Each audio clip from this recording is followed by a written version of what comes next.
A very good morning, everyone. Thank you very much for joining us today for this webinar on thinking about pricing with Nilanjan Chaudhuri.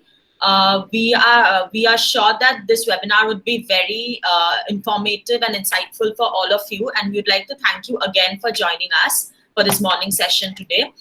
Quickly, for all of you who are new to our ecosystem and have joined us for the first time, I would introduce CWE, Catalyst for Women Entrepreneurship for you.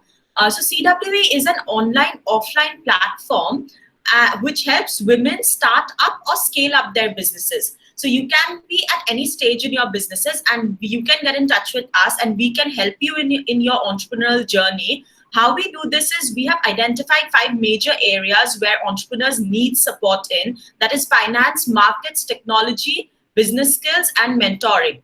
So with the help of our 24 national and global partnerships and 24 mentor and catalyst and our core team, we provide these opportunities to all our women entrepreneurs.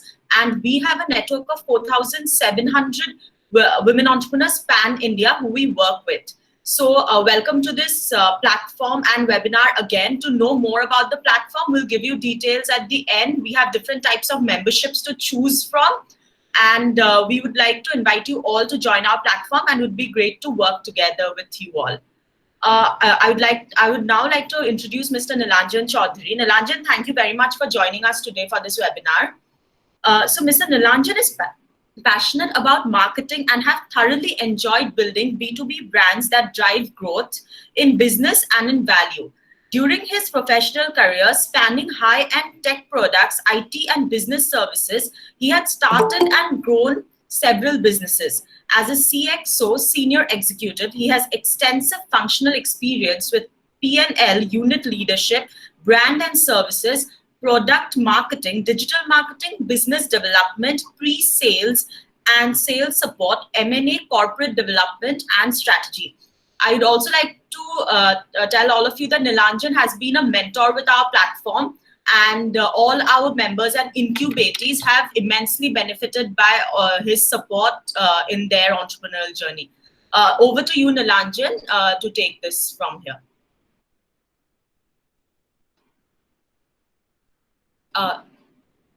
You can unmute yourself, Nilanjan. We can't hear you. You're on mute.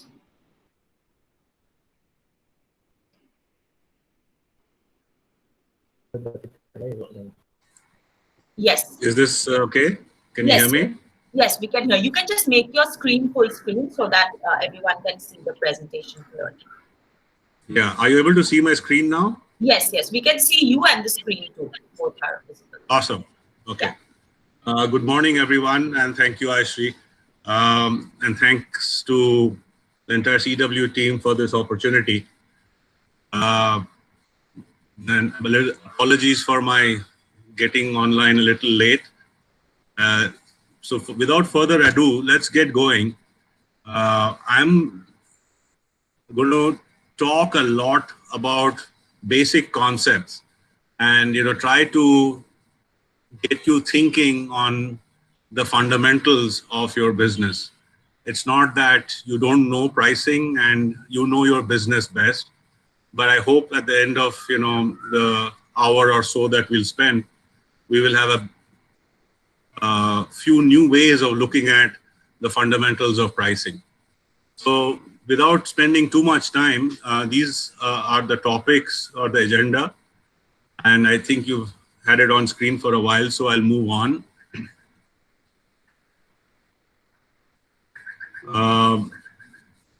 One of the things that you will see throughout my slides is that I have picked a few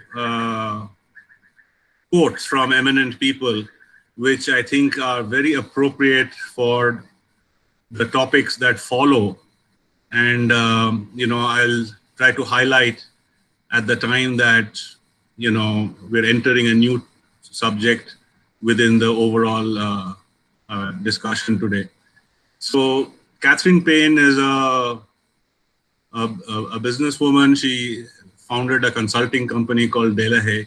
And this is an interesting and a very important observation that she makes, that if you make a mistake in your pricing, you're going to end up impacting your reputation or your profits. Nilanjan, just a thought, just a point here. Everyone is requesting that if you can just make your screen completely full screen. They're having trouble viewing the PPT. Oh, okay. Yeah. One sec. I think I showed you. Yeah, okay. Yes, yes. If you can just run the slideshow directly.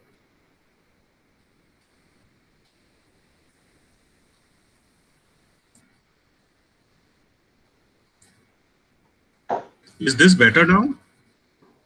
Could you just make it slideshow? Because we can, it's still very small actually. Yeah, no, I know. Let me just do it again. Oh, hang on. Yes, yes, please.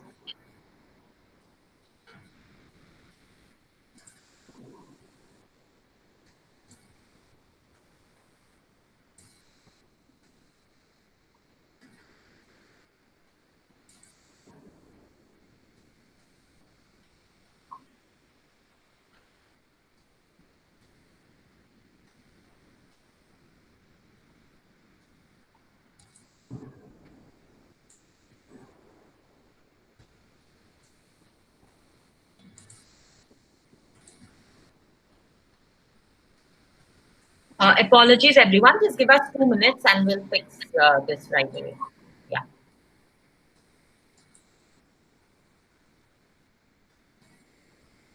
How about this? Is this better?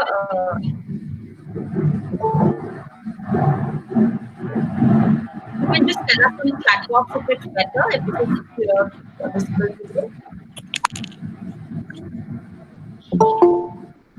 Hello, can you all see my screen Yes. now? Is it on full slideshow? Yes, Nilanjan. They are being able to see the PPT now, they are saying. It's Okay. actually Okay. on presenter mode. So if you can go to display settings and just change it to slideshow mode, that would help because we are able to see both the current and the next slide. Slide, yeah. Yeah. Yeah. Thank Yeah. you. This is better. Yeah. Now that's better, right? Yes, yes, this is better. Okay. Thank you for that feedback. So what I was saying, maybe with the when we got sidetracked into this little diversion, was that pricing impacts your reputation or your profit if you get it wrong. And the reason for profit, I think, is pretty clear because you can start incurring losses if you cost yourself wrongly. But I think the reputation aspect is that price also drives brand, and we'll talk a little bit about that today.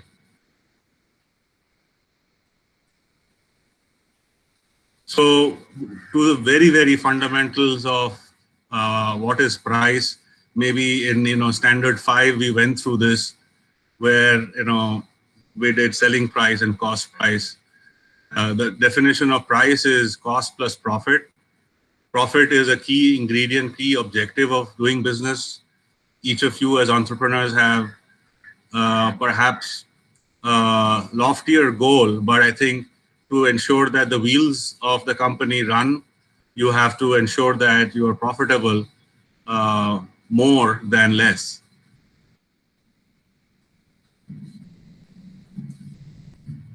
Now, if you move the profit from the right side of the equation to the left and look at the equation again, you see that profit is price minus cost, in which case if you have to maximize profit, you either increase price or you reduce cost.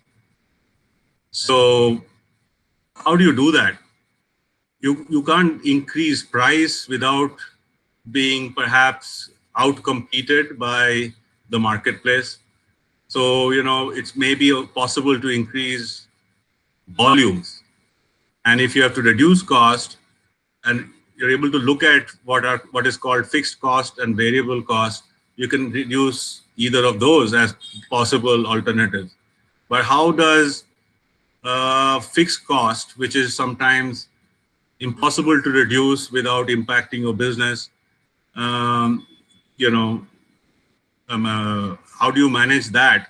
because fixed costs include things like salaries, rent, electricity, um, and what basically forms the superstructure of your company and your business. Variable costs depend on how many units of product or how many units of service you're selling, and that is possible to reduce or increase based on how much you're selling. If you're not selling as much, you can reduce variable costs. Variable costs includes things like raw material if you're in manufacturing. It includes, uh, from a software or a services company standpoint, headcount in the technology or the development team.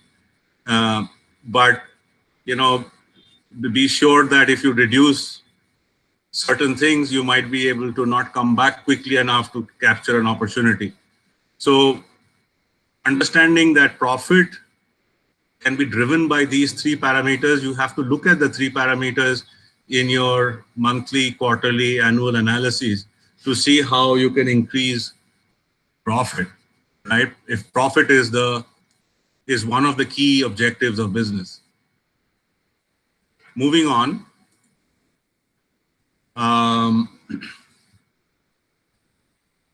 From the notion of profit, let's move to the notion of margin, where the difference perhaps is that in margin, we're looking at the cost to produce and the cost to sell, whereas in profit, we include financial costs, which include your depreciation and interest, which you may or may not want to look at when you are more focused on efficiency of the business and the effectiveness of your product in capturing market or in the quantities that you're selling. Ultimately, margin will not depend on your financial costs unless you're very heavily over leveraged or you're under too much of a debt structure, debt load. So margin is something that is basically what you add to your cost of production and cost to sell to be able to be operationally profitable. Now, the reason why that's important is because margins are not the same across different types of industry. And at a very high level, for example, the trading business works in high volumes but very low margins. And there, the variable costs are cost of goods sold and cost of sales. Whereas if you move to a manufacturing type of industry or business, then the variable costs are cost of raw material, cost of production, and again, cost of sales, which remains pretty much constant through the three types I'm showing here. And then maybe for most of you who are in this webinar today, services or IP-driven or software companies, cost of service delivery, cost of support, and cost of sales are the various broad types of variable costs. So if you're looking at managing variable costs, because fixed costs are not easily increased or decreased without long-term repercussions, then these are the variable cost headers that you can look at. Okay. Moving on.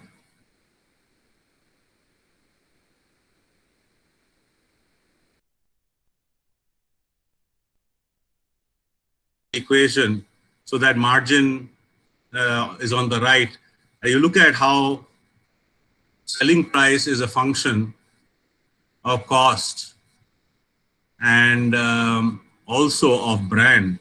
That's the initial comment I made when we started on this section, that brand is a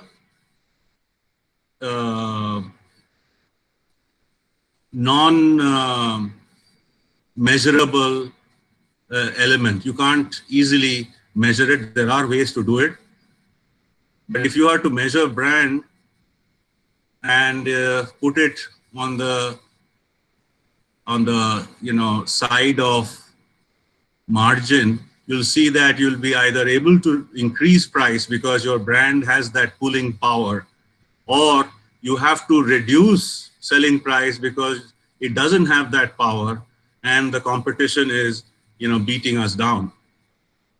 So what margin you can ask for depends a lot, not just on your cost, which we have understood pretty easily, I think, since childhood, but also intangible called brand. Brand is nothing but reputation. Moving on a little more, now we'll look at in detail at the types of pricing. As you can see, we're starting with cost-based, and then there is either competitor or market-based, demand-based, and value-based. We'll go into the details now and try to understand that. This is a pretty busy slide, I apologize, but stay with me and I'll try to take you through it in a structured way. So the cost plus type of pricing, the first column, also talks about, or is also known as replacement cost, which is at the bottom. Cost plus pricing or replacement cost pricing is the same thing. What it basically is the simplest form of pricing is based on cost plus a certain margin that you fix based on what kind of profitability you want to generate, right? The good thing is that since you're fixing a certain percentage margin, you have a ability to ride over any cost increases because the margin is always on top of the cost. But because the margin is riding the cost, you might outprice yourself against competitors. This is very often seen in mass scale manufacturing, in trading. That's why I mentioned products at petrol stations. These are some examples. Now let's look at competition, and sometimes it's called market-based pricing, where you track the price of similar products at in the market, or what your competition is charging. The challenge here is to constantly track your rival's price, because then based on your positioning and the brand equity, you might want to be either placed lower or higher to be able to continue to manage or garner your share of the market. This is very classically followed by the airline industry, in airline tickets, in hotel rooms. Prices go up and down when they see their competitors doing the same. Right? It's also called the market comparison method. Now moving to the demand-based method of pricing. This is based on demand. It is somewhat similar to the previous one, but here clearly you, as a business person, decide that when demand is high, you can price higher. This is classically seen in surge pricing of Uber and Ola.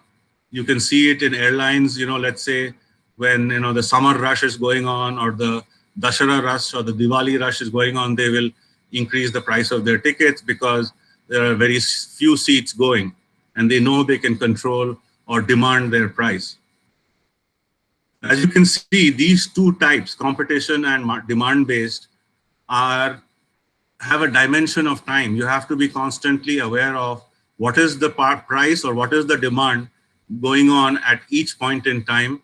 The cost plus method doesn't have the dimension of time in that sense, because it is just pegged to the margin is basically pegged to the cost, primarily the raw material or the production cost. Now let's move to the value-based pricing, where we will spend a lot of time today. Where value-based pricing is different from the others is that you are basing it on 2 or 3 parameters: the customer's needs, the customer's priorities, and his or her willingness to pay. And to be able to do this kind of pricing, it's a little more complex. You have to determine what is the customer's interest, how much you can deliver to be able to meet that interest or pain, and how much is he or she willing to pay because it's not elastic, right? And this is a model that is followed primarily by services companies and our internet and technology firms. It's also called value comparison pricing in some texts. And the important thing about this model of value-based pricing is similar to demand-based pricing. It is based on a clearer understanding of the customer and following the customer's needs or demand much more closely. On the right, there is this little graphic which I want you to focus on for a minute. I'm moving my cursor there. So as you can see, competitors, demand, and time, the time dimension I spoke about, these are external parameters to you as business people, as entrepreneurs. Whereas cost is something that perhaps only thing that you can really control. So where I come from always in my discussions with clients is to tell them that, what you control is much easier than what you don't. And therefore you have to focus a lot more on the external factors. What that therefore means is you have to focus outside in rather than inside out, which means that you focus on what your customers are doing and therefore how they are, engaging with your competitors, how their behavior is changing in time, and what their demand of you through their needs and wants is. We will talk a lot more about these factors in the subsequent slides. And so I'll move on.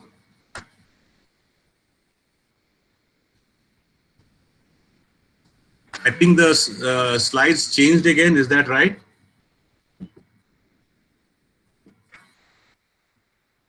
Yeah, Nilanjan, just went back to the... Are you able to see the slideshow version?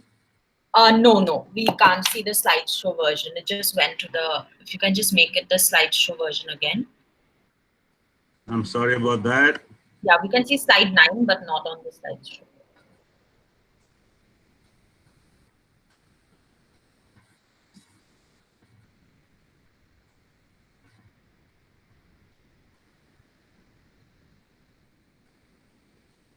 Wonder how it flipped.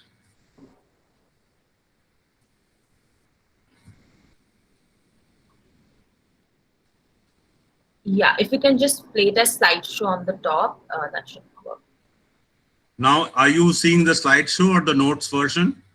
We are seeing the notes version. We can see the next slide too. So you have to... Right, this should do the trick, right? Yes, now it's fine. Okay, so I'm going to just let you look at these questions. I'm not going to, you won't hear my voice interrupting your thoughts. I want you to think about these questions for a minute or two.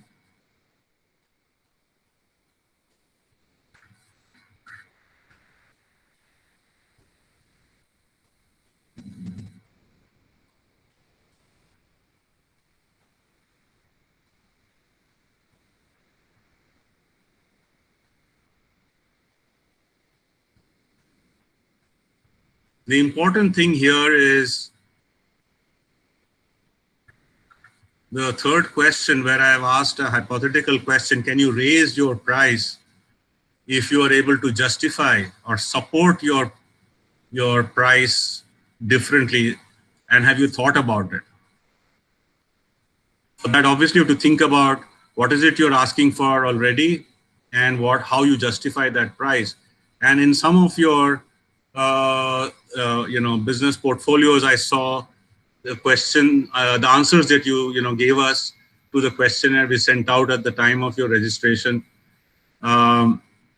you may not have to think about price on a daily basis, but I think, every now and then it's worthwhile to see, are there ways of, pricing some things as premium, or some things as add-on, or some things as, core to your solution, so that, you are able to treat the customer's requirements specifically and individually.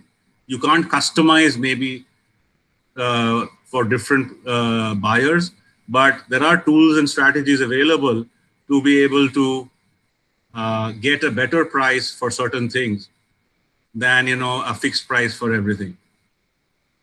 So moving on to the value-based pricing that we mentioned in the types of pricing methods that are there. So this is a very interesting quote from Warren Buffett, which says, price is what you pay, which is what the customer pays, and value is what you get. That's the exchange being done.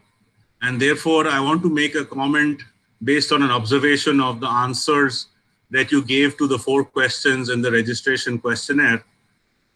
Some of you said that, the question of whether you are able to package your offering into various packs or not, and if you have done it, and give us some examples. Some of you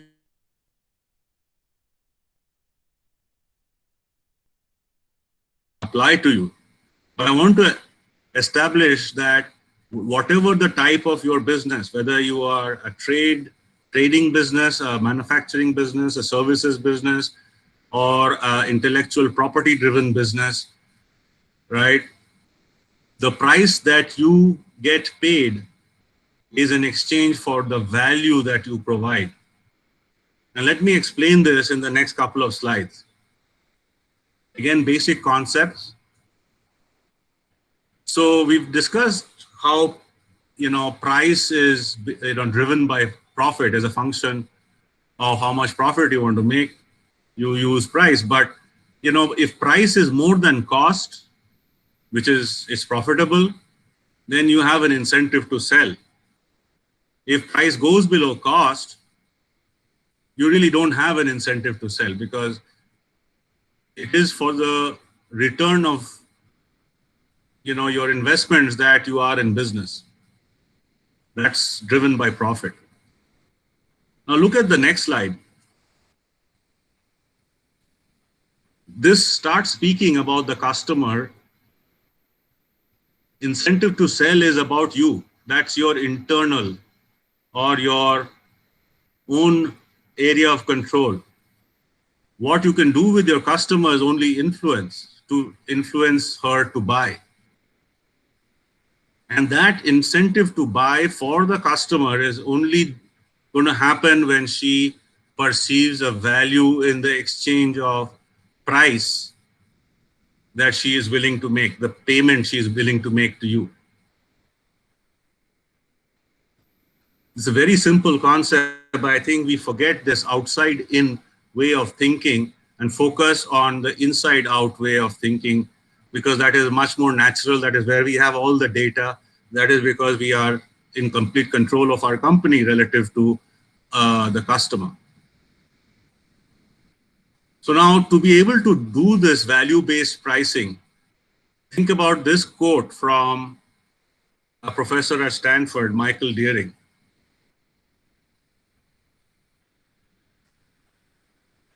He says that pricing is not a math problem, it's a judgment problem. And if it is a judgment problem, then it makes it a much more difficult issue to handle for all of us, because a math problem, most of the time you can solve equations. You have an equal sign in between, and it makes life easy. But when there is no equal sign and you have multiple parameters to juggle with, and sometimes you don't have all the information, it becomes a judgment problem.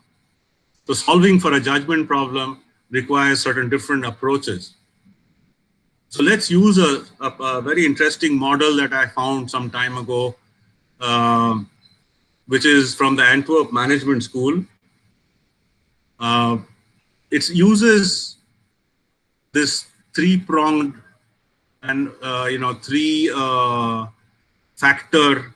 model to determine or to prescribe a method by which businesses can determine the value that they can deliver.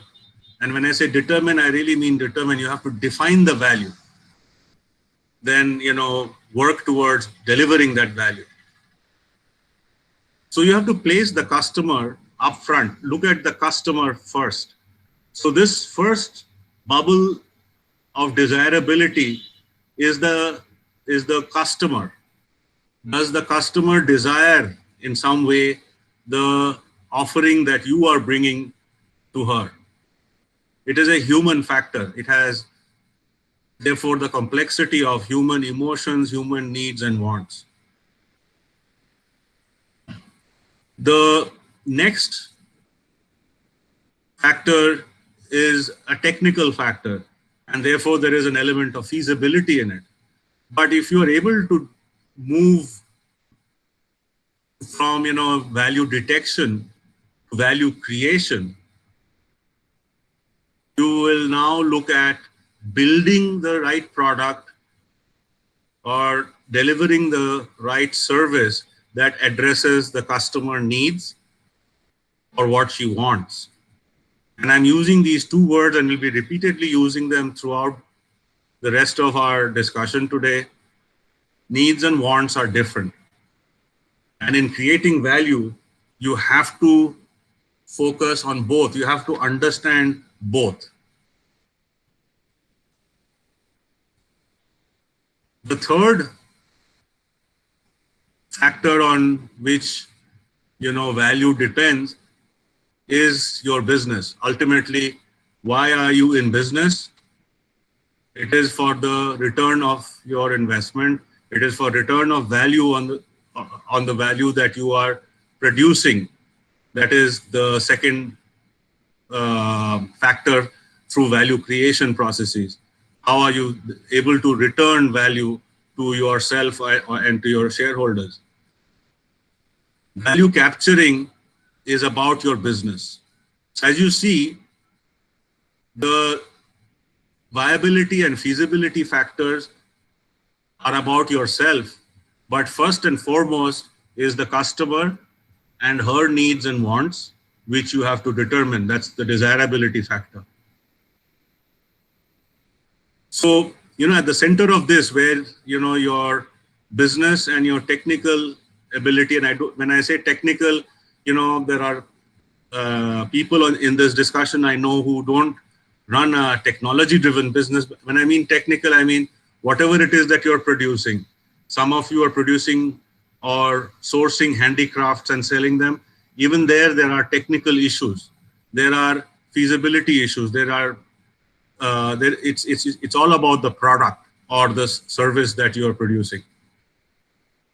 Now, at the center, at the intersection of these three factors is innovation. This is what you as the entrepreneur are choreographing, are orchestrating. And if you get it right, if you drive it right, your intention is to churn these three gears into creating value. Right? I hope this is a model that you will keep in mind.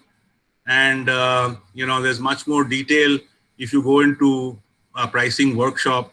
But for today, we'll just share this concept and let you internalize it. So now moving, and I'm going to spend some time on these three factors: value detection, value creation, and value capture. These three steps of creating value. That therefore is able to drive your price and therefore your profitability. Right? So I'm moving now to value detection, for which you need to position your product.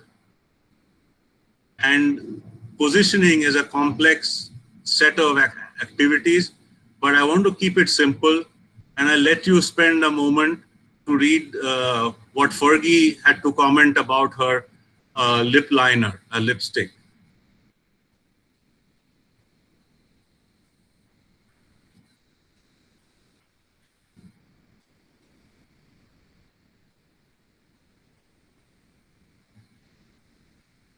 Hi, Sri. I just want to check while we are at it that you're all able to see the slideshow, right? The screen. Yes, Nilanjan, we can see it. All good here. So what Fergie is really saying here is not important that it is 99 cents and which brand she uses, which is that Wet and Wild 666. But I think the interesting thing that she has captured is that it's not the price. It's about necessity, quality, and usefulness. Now that's the three qualities that she has, or three elements that she has used to define value for herself from this product. And if she's using it when she's an adult, she's a well-known performer, and that's why her quote is quoted.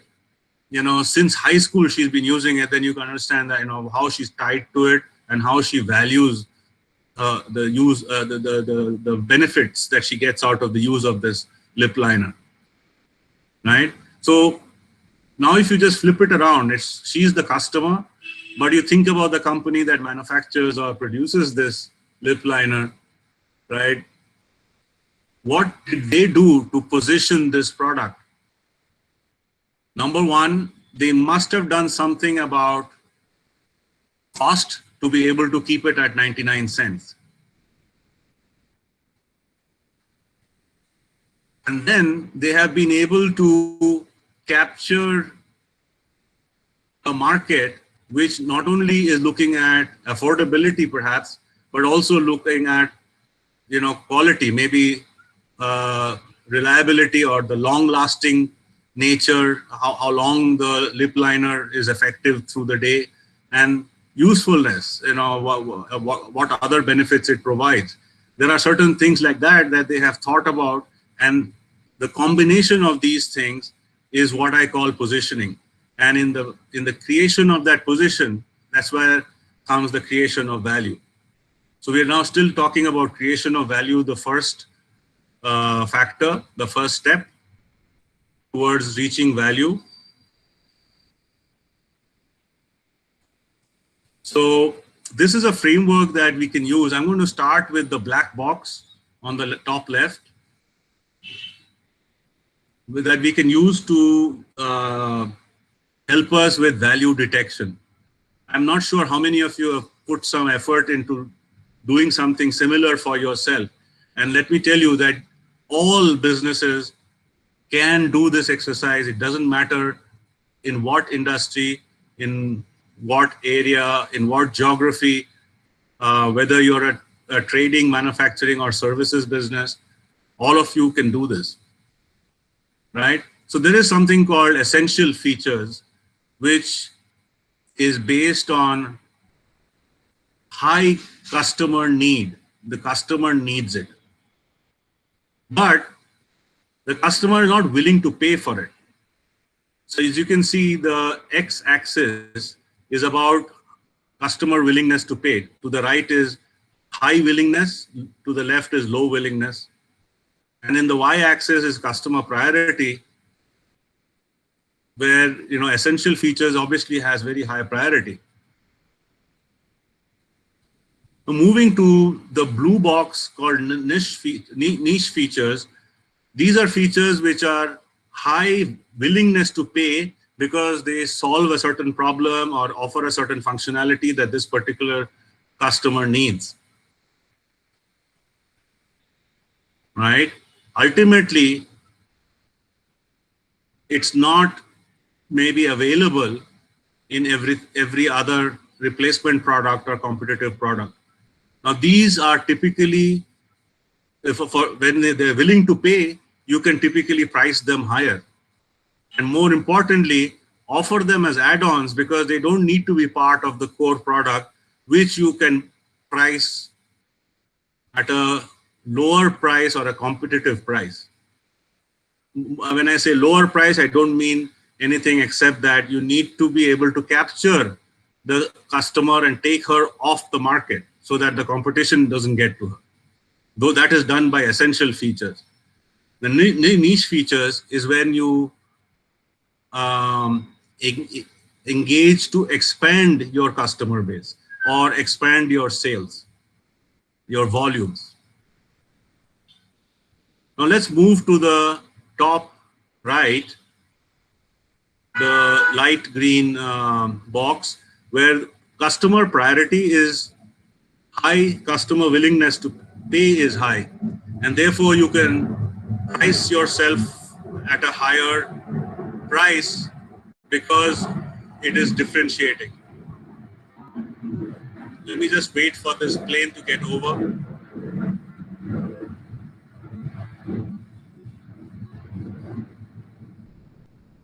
I'm sorry, I'm near the HAL airport, so this place is noisy sometimes. When a customer is giving a certain feature that you have higher priority and is willing to pay more for it, you have potentially arrived at a differentiating feature. You should look at it very closely to see if your competition is unable to do it. And that is why he or she is willing to pay for it more. And ultimately, you have the orange box, bottom left. I called it don't care features. And you should, if you are able to identify them, not, expend effort in building those features. You can drop, or if you have to have them for some reason, keep costs down. But basically they add no value, so don't waste your time. Very important here is that looking at priority together with willingness to pay together gets you to the concept of value. It's like coordinates, x coordinate, y coordinate, x comma y. Value is delivered when both are captured, when you are able to deliver to higher customer priority and higher willingness to pay, you are delivering higher value. Right? So if you look at the y-axis, moving from the lower to the higher part of the y-axis, you can see that priorities increase. Spend some time learning about, when you look at your features or when you look at the business problem you're solving for yourself, which are the items that the customer prioritizes more.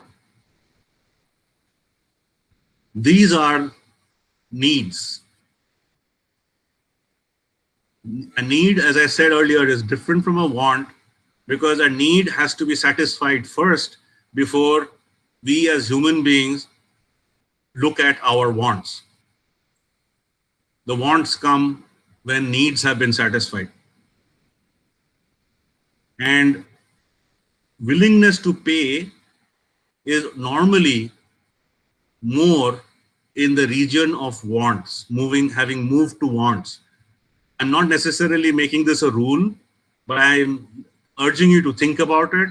You're more willing to pay for wants. You are less willing to pay for needs unless the need is not available. Like, for example, you need a bottle of water, your car has broken down in a remote area. And so for a bottle of Bisleri, instead of 20, 25 bucks, you might be willing to pay, let's say, 100 rupees, right?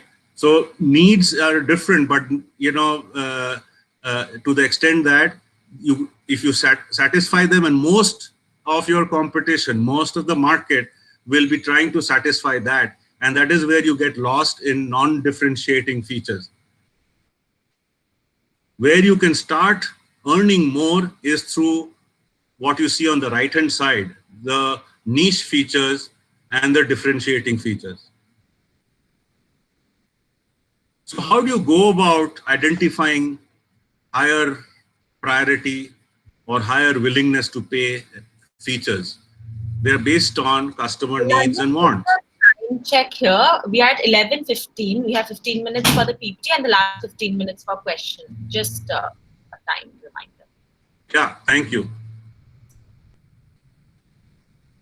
So I'm talking here a little bit for a framework, that uses the customer, what people say, what people think. These are what you get to see quickly what they do, what you use. You can get data for that through consumption patterns, etc. But what they know, feel, or dream, you don't get to see that. That is not at the surface, that is deep. So on the far right in your knowledge, those are tacit or latent behaviors or requirements that you don't get to see. So to be able to determine wants, you need to be able to conduct maybe focus group sessions or generative sessions as they're called, to be able to elicit those factors that drive your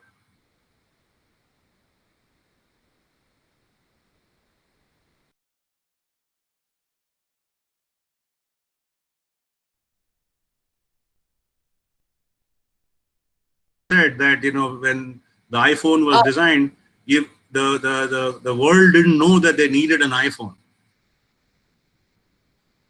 right? And there comes the whole trick of differentiating features. You deliver something in the area of want, you can charge a higher price. So moving on, I'm going to take a quick case study here. This is to show how, value detection was done by LinkedIn. It was free till 2005. I don't know how many of you have been members of LinkedIn and you'll know what I'm saying, but many of us are still free users. When they decided that they now needed to monetize their customer base, it classified the features that customers used and didn't use regularly, especially the ones that were not used regularly, but some people were focused on that. And those are the some people, the 10% users that, became the focus for their premium account offer. They separated these two features, power search and in-mail, and priced them into their premium account. And so what is the result? At least, up till 4 years ago, this is little old information, premium users were driving 17% of their revenue, and they were 21% of their total subscriber base. And that's a lot of money, 162 million. I think it's a lot more now. And of course, they have multiple other product lines and revenue streams. So this is that model I showed you earlier, the framework of detecting value, creating value, and capturing value, all in one case study quickly here. Another case study, this is very, very simple. Look at an Apple iPhone. They give you multiple storage variants, and they give you multiple colors. Think about which of the two, the storage or the color, is a need for us as customers, and which of the two assortments is a want. I'm not going to answer that. I'll leave you to think it through. Right. Now moving to creating value a little bit. I call it designing for value, because you have to design your business. You have to design your business processes, to design your product portfolio. These are things which you can do internally. This is about your product and your company. Now, this is something interesting that Jeff Bezos said, that it is our job every day to make every important aspect of the customer experience a little better. How do you do that? By designing your company and your processes accordingly, by training your people, and Amazon is famous for that. The interesting thing about this picture is that's Jeff Bezos on the left holding Bill Gates in a headlock. Reason why I picked this photograph is because Jeff Bezos is famous for not liking PowerPoint presentations. A couple of years ago, in fact, I think Amazon banned Microsoft PowerPoint, and they said they will use internal memos instead for internal meetings. So designing for value, this is an Amazon example. What they did was, from the very beginning, they offered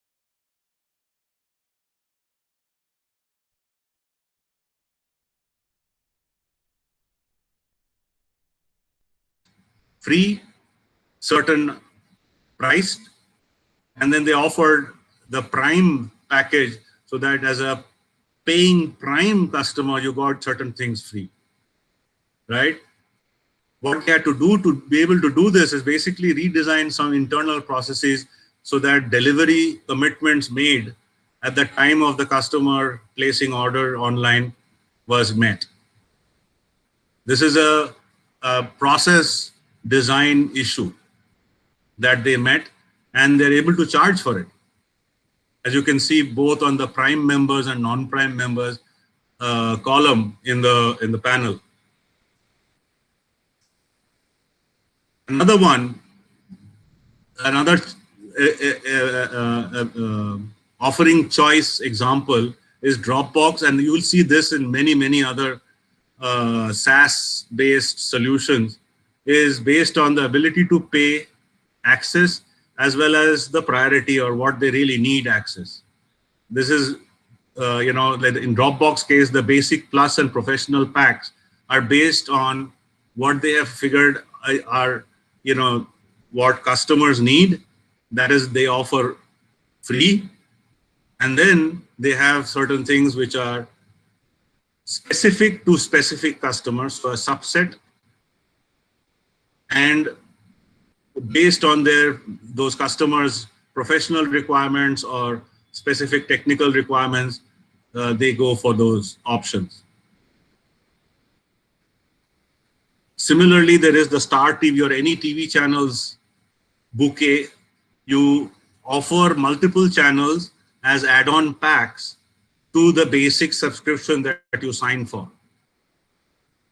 This is again about needs and wants. The basic is about needs.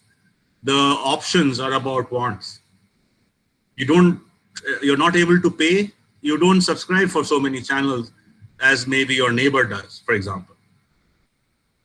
Now moving on to the third pillar of that framework in capturing value. This is a quote from Carl Rogers, famous US psychologist, who has actually dealt a lot in the area of value and price. This is an interesting quote. He used it in the context of us as customers. We want everything free if we can, at the lowest price, if not. Now, if that is the situation, then as business people, because in this conversation today, we are all sellers, how do we counter this demand for everything free or everything at the lowest price? Again, there are strategies here that I'm going to use. So this is about pricing strategies, this section. This is maximizing profit by discounting. Now, how funny is that? But look at all those coupons on the left side. These are the first three on the left are Indian. The right-hand one is CVS Pharmacy, a US company. But there are coupons that you get online and in print, in your newspaper, when you are checking out at a retail store, and all of them are offering discounts. Now, whether you claim the discount or not is up to you. In the process, sometimes you are buying without taking a discount, and in fact, there are studies showing that maybe 80 to 90% of customers don't actually avail the discount, and the unused discount is profit to the seller. So discounting is not a bad word. Here are some more strategies very quickly. Going back to the concept of free, which Carl Rogers talked about. Freemium, offer a basic version like the Dropbox example I gave you, wherein you sign up, get users, get them to experience your solution, and then expect them to upgrade. And to be able to do that, you can do various other strategies that include, discounting, etc., or packaging that helps you migrate them to the upgrades. Another strategy is kind of an opposite, which is premium pricing. Now, it doesn't mean, the examples I've given are fashion and luxury, but even in each of your portfolios, you can look at certain products which you can price as premium or brand as premium. You have to find a reason that can associate value with it, a higher value. And premium or luxury, the perceived value is huge, right? Huge. There is no connection with cost in luxury products. Another example is skimming, which is charge the highest possible price at launch and then lower it as over time. Especially, this is very especially seen in the smartphone business. Maybe even televisions and things like that. So as time goes, the competition brings out newer models, newer technologies, more features, and yours become less relevant. Similar to skimming is what is called high-low pricing. The same thing, sell at a high price but lower it as time progresses. But this is driven by seasons, and this is clearly in the garments or apparel business more, but it can be also thought to be in certain kinds of food items, etc. The interesting thing here is that all of us enjoy discounts, all of us enjoy sales, and therefore you can drive sales through the high-low pricing strategy, which I think all of us know, but we still enjoy buying at discounts, at sales.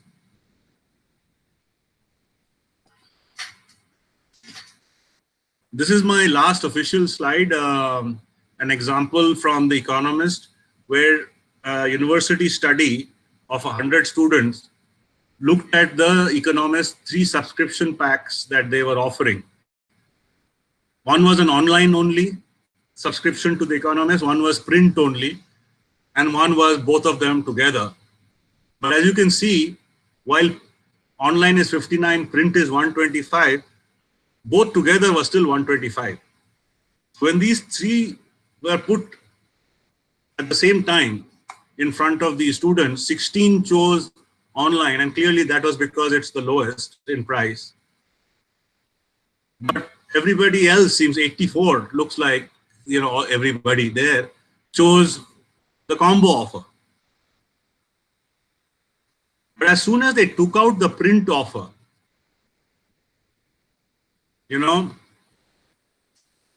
students went for the online $59 package. 68 online and combo 32. What does it show? It's still the same offering. So this is a strategy called the decoy, where the decoy was the print solution. It shows a reference point against the combo, and clearly you can make out when you have the print and the combo next to each other that the combo is more valuable. So when you have the 3 choices, you go for the more valuable choice. This is the concept of value. We all play with this. Another way to do this is actually to make something which is expensive look affordable. And this is, right down the alley for some of you who are, offering a SaaS platform. I'm using an example here, 500 a month for 10 users, 1,000 a month for up to 25 users, but 1,200 for unlimited users. So getting people to sign up for 1,200 because it is close to 1,000, but clearly more valuable than 25 user limitation for an additional $200 payment. It makes that 1,200 look affordable. Whereas maybe you didn't want to really go for unlimited users or for 1,200 otherwise. So That's the end of my slides. I have, as a typical marketing strategist, brought you some bonus slides. Let me just quickly take you through them. Bonus slide number 1. You've seen this slide before. What I'm adding here is that the incentive to sell comes from price being higher than cost. And that is what you control. And you do it through your sales efforts. What you don't control so well, because it is the client or the customer and external factors, you have to create the incentive to buy. And value-based approach means that you have to increase perceived value of your offering. Just because you can't control it, but only influence it, you have to have the marketing effort as well, firing to do that. So this is, about an internal way of thinking about what is marketing and what is sales. Nilanjan, we have 15 minutes to go. Yeah, thank you for that update. I'm almost done. Yes, Nilanjan. You can continue since this is very relevant. We'll quickly, you can quickly finish this and then we can go to the questions. Yeah, almost done. I'm actually on bonus slides, like I said. Yes, got it. Is my screen back on, or is it the? It is showing the notes slides to the next slides, but this is visible for everyone because this is big. So you can just, you can just put that. Yeah, now it's fine. Okay, cool. Okay, so now moving to my bonus slide number 2. This is Ivanka Trump, and I want you all to read it. Take a moment and read it. What she says. Some advice for all of you.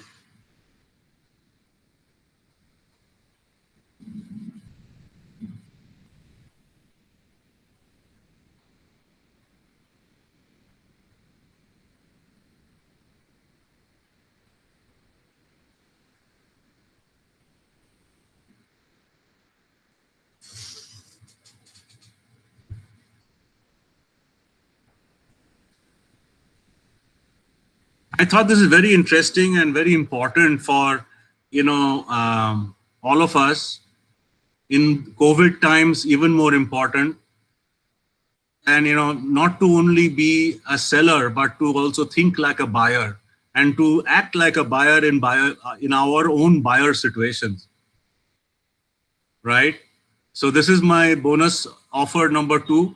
The reason why I chose this photograph of Ivanka when she was last year, I think in February, in front of the Taj Mahal, there was this very interesting, humorous exchange of tweets between Diljit Dosanjh, our singer and actor, and Ivanka. So I'll let you, read that. If you don't understand Punjabi, what Diljit actually tweeted said that,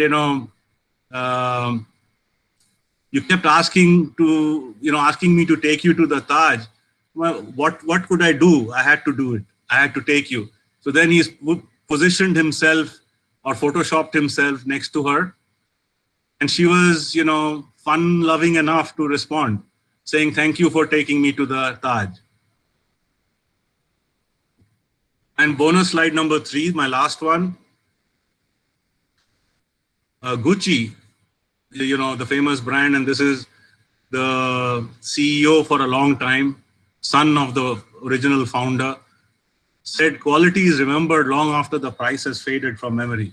He actually said something like, the bitterness of poor quality is remembered long after the memory of sweet price has faded. So even if you got a good price, if it turned out to be bad quality, you'll never forget, is what he's saying. And I want to say that, in this whole question of thinking about price and competing, we must remember about the second pillar of our framework, which was value creation. And offering value or ensuring value is repeatedly delivered is nothing but, quality. So with that, I end for today. Thank you. Thank you so much, Nilanjan. That was a very informative and insightful session, and I'm sure all the participants have benefited a lot. We have a few questions on the chat box. I would read them out for you. The first question, and I would also request the participants whose name I read out for the questions to please come on video. The first question is by Anita Shankar. Can value-based pricing be applied on products too? Of course, and as I have already mentioned, hi Anita, good to see you.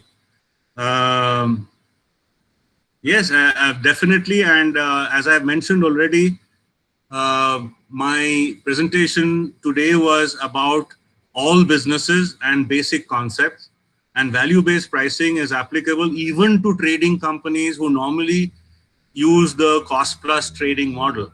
But that doesn't stop them from offering solutions. Let me give you an example. I don't want to use cement as a trading example, but take me with a pinch of salt for a moment. But you know, these big trucks that come around and deliver cement concrete mix at buildings which are coming up, and then they go away. You know, when each floor is coming or being cast, they come and then they go away. So basically, Grasim started this. Grasim, or now Ultratech Cement of the Aditya Birla Group, they started this as a solution. Right? They are selling a commodity product, cement, which has got the lowest margins possible. But to increase their sales and increase the margin possible on cement, they gave this as a solution that at your doorstep, you would get a concrete mix. This is a very quick example from, for value-based pricing. You can do it for products, you can do it for services, you can do it for anything. And that's why I use that three-prong model. That a model applies, that framework applies to all types of businesses. Thanks, Nilanjan. Thank you. Yeah. Thank you. Next one is by Manoshi Lahri. What type of pricing works best for cloud subscription services?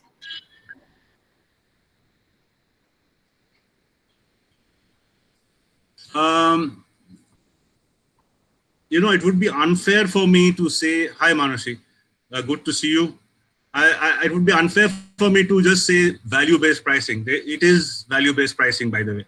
But the thing is that you must understand the elements of cost plus pricing so that you understand how you can drive margin, and you must understand your competition. So you have to understand their pricing. If you cannot find out their pricing, there must be ways of estimating it.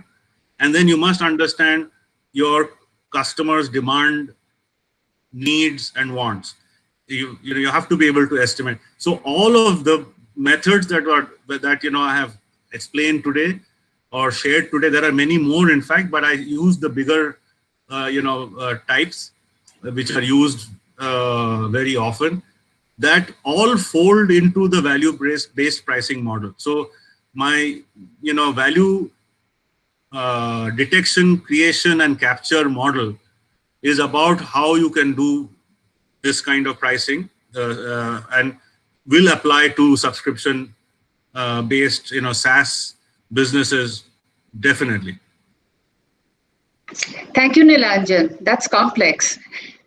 It is, and that's what I said when I started the description of the model. I started with putting the customer front and center. And when you put a human being front and center, you have entered the realm of complexity, and therefore your approach and your response has to be sophisticated. The response to complexity is sophistication, right? It has to address complexity, because human beings are complex animals. True. Thank you. Thanks, Nilanjan. Thanks, Manu. The next question is from Ratna Panda from Innovative Art and Craft. How much profit should I keep in handicrafts training business? Handicrafts training. Yes, sir. So,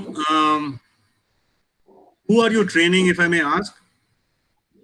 Actually, I'm training, giving training on different type of handmade jewelries and different type of traditional arts and paintings and also paper craft, like this type of products.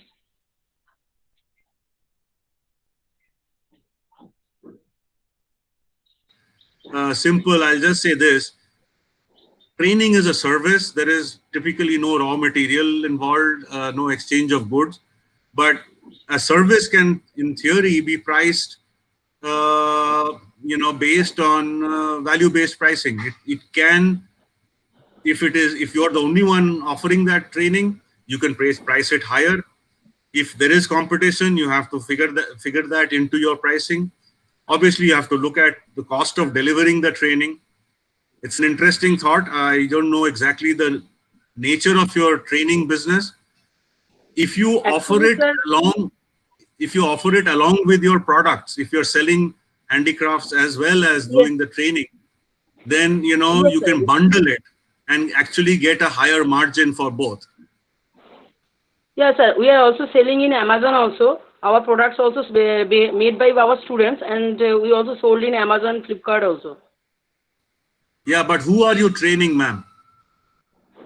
Unemployed ladies, or we have started training from age of 15 to 85 years.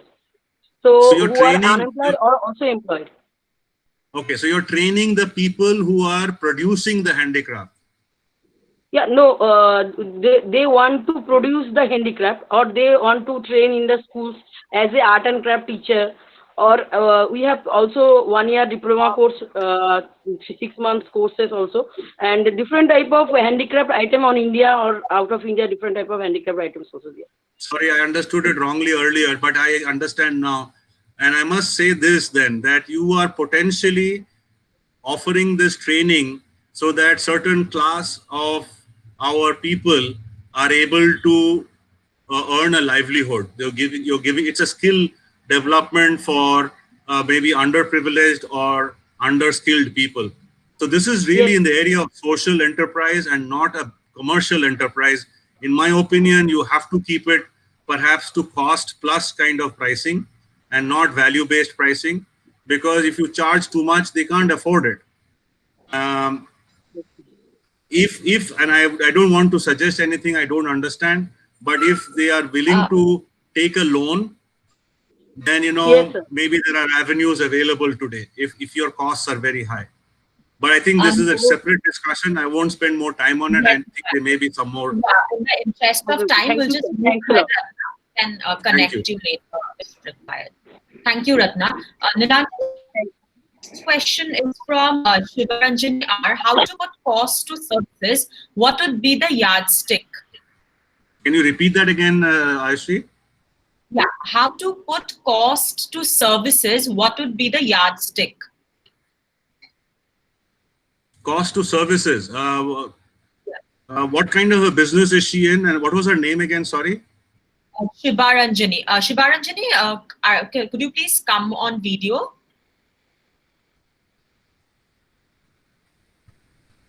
I think she was facing some issue, Nilanjan. We will take this later. We'll skip this for now. Yeah. Okay. The next is by Seema Pai. What is the difference between differentiating feature vis-a-vis a niche feature? The simple difference is that a niche feature has a lower priority for the customer than the differentiating feature. In other words, the differentiating feature is not available anywhere and they have to come to you. Okay. Right? The priority level and therefore attraction to you is much more. Both of them are on the right side of the framework, which means they're, the customer is generally showing higher willingness to pay for them. I hope that answers. Thank you. Thanks, Nilanjan. This would be the last question that we would take in the interest of time. And this is from Taru Naturals. So they are dealing with organic products that they buy from farmers. but the group has recently increased the price of their selling item. So they are unable to sell the product that the customers are still asking for the old price. So they want to figure out how can they price the product in a smart way, as they can't add fixed pricing to the final price. And did she mention why they increased the price? Was it because of increase of cost of raw material? Taru, can you please come on video and quickly? No, yeah. You are on mute. Can you please unmute yourself? And we'll quickly take this last question. Yeah, so essentially they have increased the price of the raw material because it's because of COVID and a lot of because we deal with farmers, right? So it's mainly because of that. So I basically, yeah. So what we've gone about right now in the pricing is that we've added fixed costs to the final pricing. After you add the fixed cost, salaries, etc., it's not making viable sense to sell the product at the original cost. The original MRP, because we've suddenly added salaries, all those variable costs, fixed costs, etc. So, but however, the competition price in the market is say certain amount, say 150. But even at 150, we're not able to sell because it doesn't cover a lot of our costs, and the farmer has increased the price, and it's also a best-selling product. So we don't know what to do. Even if we increase it to say 160, our margins are very less. And since we buy only from specific farmers, we try to hunt for more sources. We are not able to find the same quality. So we have to sell at the market price, buy from the same farmer, and also make sure that we maintain the quality. Only way out is that we don't add fixed costs, and then we sell at a lesser cost. So I don't know how to figure this out. So that's a pretty that's a lot of information you shared. Maybe a pretty complex set of data that you have. I'm not sure that I understood it fully, but here are a couple of thoughts. Using some of the ideas that I shared today, you have to see, do you need to sell what you are able to sell, or what you were able to sell?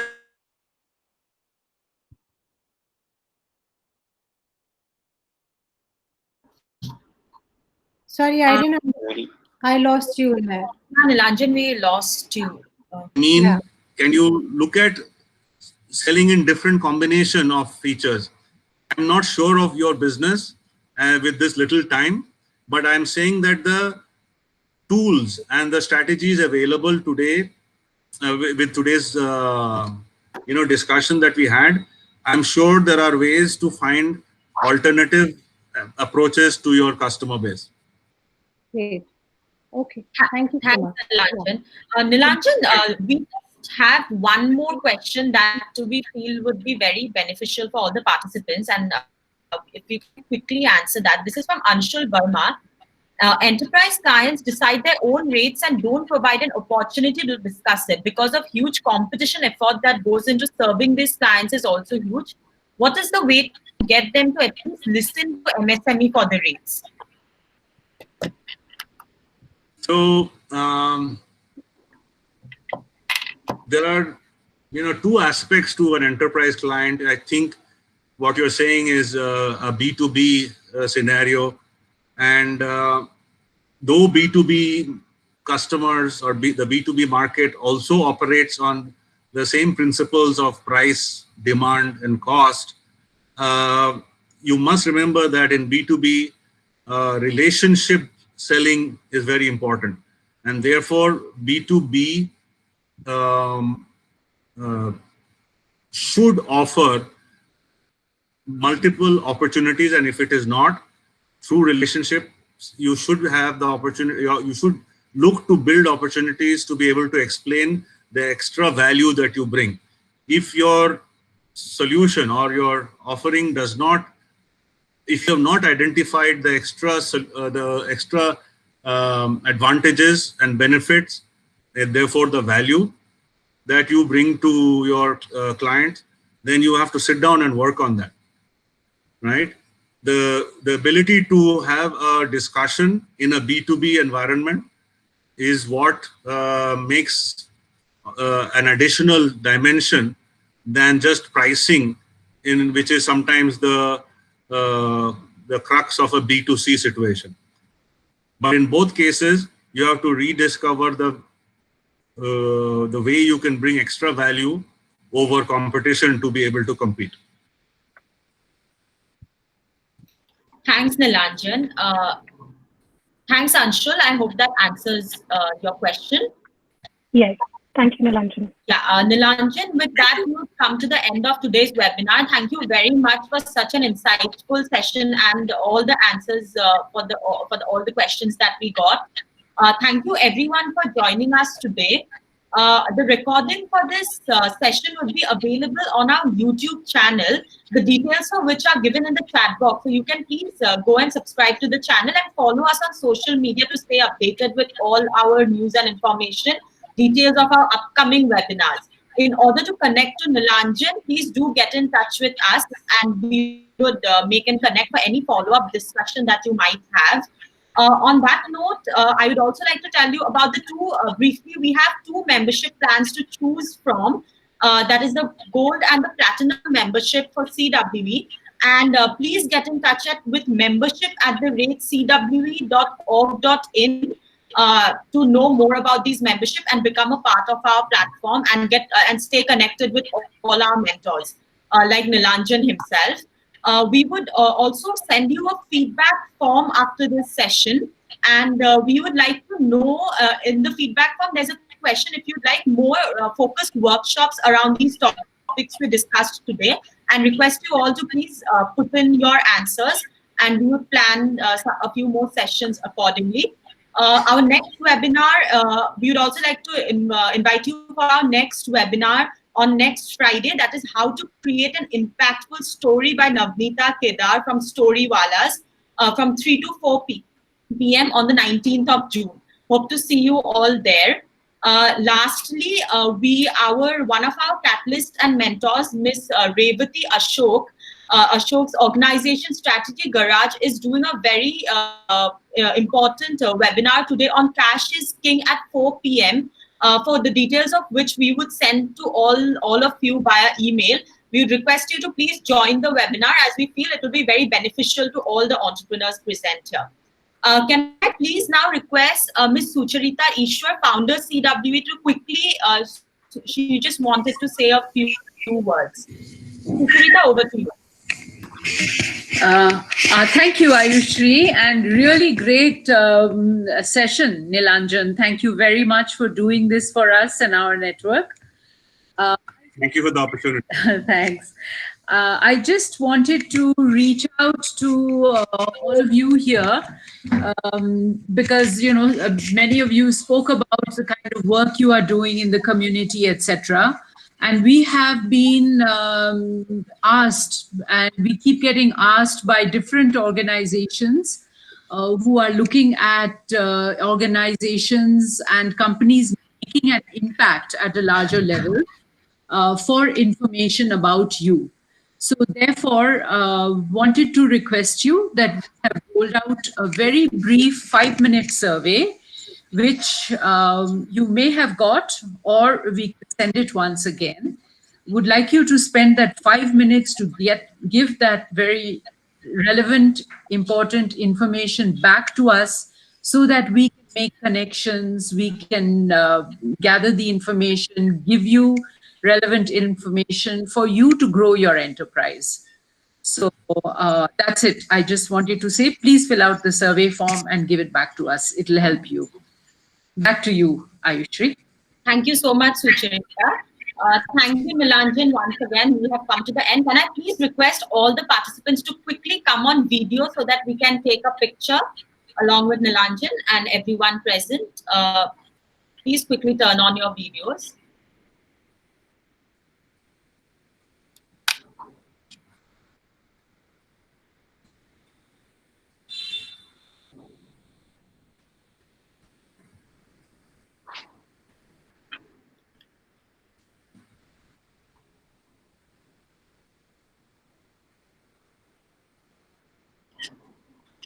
I think that's the most we'll get.